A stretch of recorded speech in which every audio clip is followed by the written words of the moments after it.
back there waiting for your turn to come up here? Do you know what it's like, the nervous tension? Have you ever been in those toilets on trains?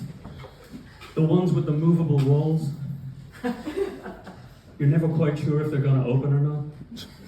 That's what the tension is like. That's what it's like.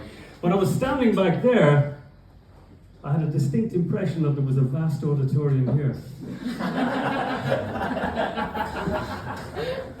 But there isn't. Melinda, maybe you should get a periscope. One for everybody on this side, so they can see the people on that side. Exactly. And then by osmosis, the ripple effect, everyone will be on side.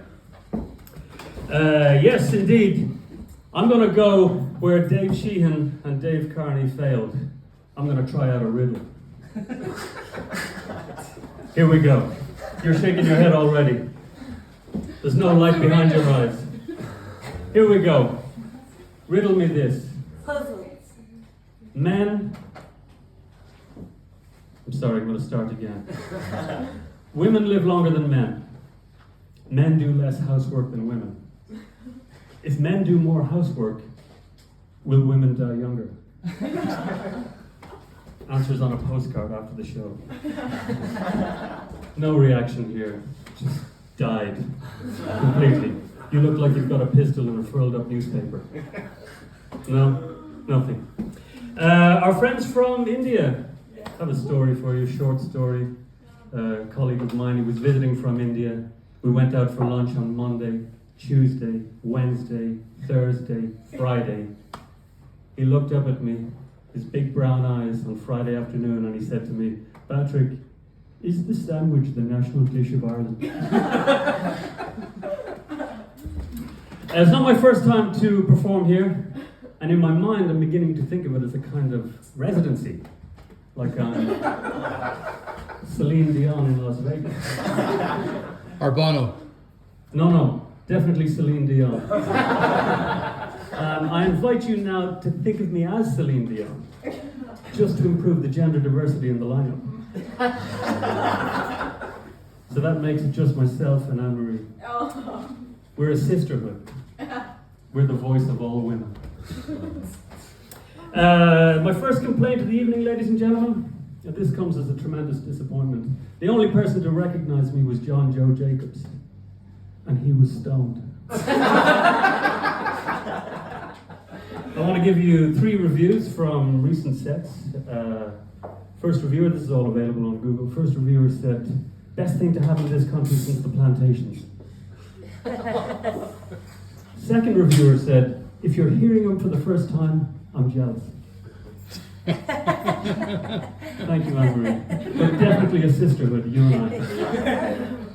Third reviewer, and this wasn't anonymous, there was a name attached to this.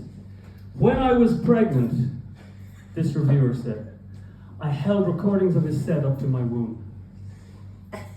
And I was Taylor Swift's mother." Is it just me, ladies and gentlemen, or Melinda, our host tonight? Does he have the look of a moody bad boy with a secret sorrow?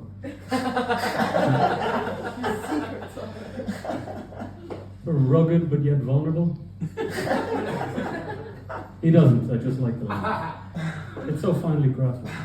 He has the look of a man who hangs his laundry up on the mantelpiece. Only Melinda's on board with that one. Is anyone else here suspicious of Melinda?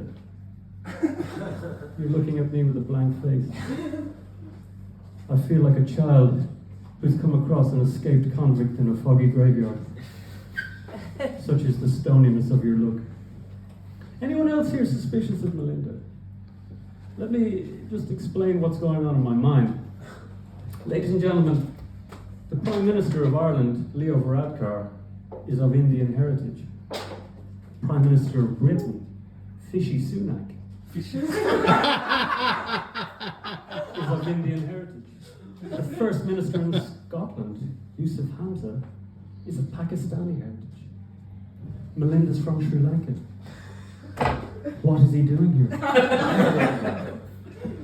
My second complaint of the evening, ladies and gentlemen, and there will be many, is that I'm not the headline act supporting John O'Keefe.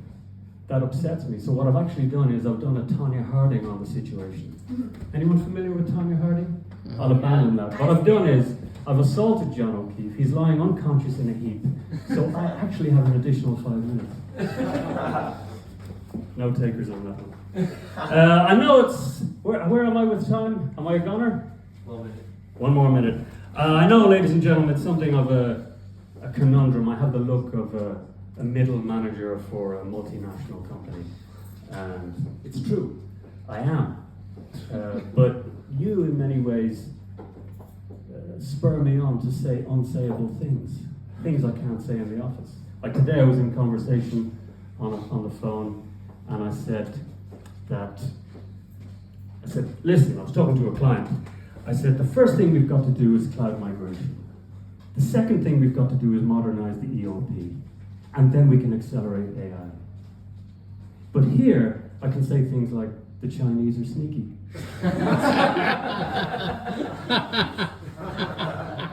Or I might start a sentence by saying, women, although slow and dangerous behind the wheel of a car, can still serve a purpose. And it's you that spur me on to say things like that. Another thing I might say is, God be with the days when a man like myself could roam the office floor with hands like an octopus. I can't say that at work, but I can say it in basements and attics of a Tuesday night. Have we reached, ladies and gentlemen, I'll leave you on this, have we reached peak craft beer? I was just writing a few notes up there by the bar, and I heard a gentleman ask, he said, do you have Forest of Disappointment on tap? I'm going to end on that. Thank you very much.